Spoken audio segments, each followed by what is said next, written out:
Kimdir Rahim, kimdir Kerim, kimdir Vezir? Rahmanu Rahim Allah, Ya Kerim Allah, Rahmanu Rahim Allah, Ya Celil Allah, Rahmanu Rahim Allah, Ya Kerim Allah, Rahmanu Rahim Allah, Ya Celil Allah.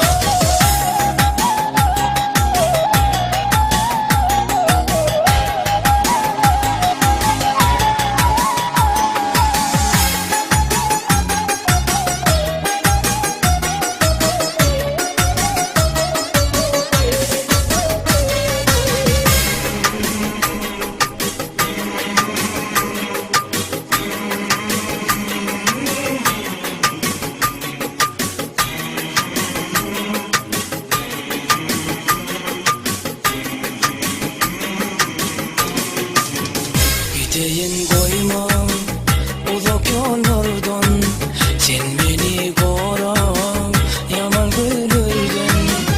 Dilime sen alsın Allah, kuluma penasın Allah, her size özüm çare Allah. Dilime sen alsın Allah, kuluma penasın Allah, her size özüm çare Allah. Rahmanu Rahim Allah, Ya Kerim Allah, Rahmanu Rahim Allah, Ya Celil Allah, Rahmanu Rahim Allah, Ya Kerim Allah, Rahmanu Rahim Allah, Ya Celil Allah.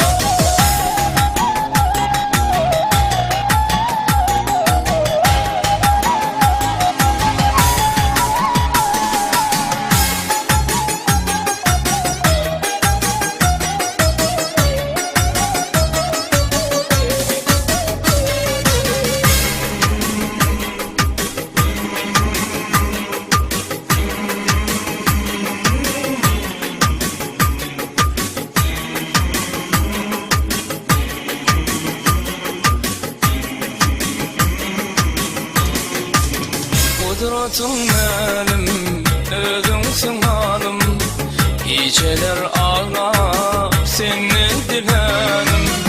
Dilime sen alsın Allah, kuluma penasın Allah, çaresiz özüm çare Allah.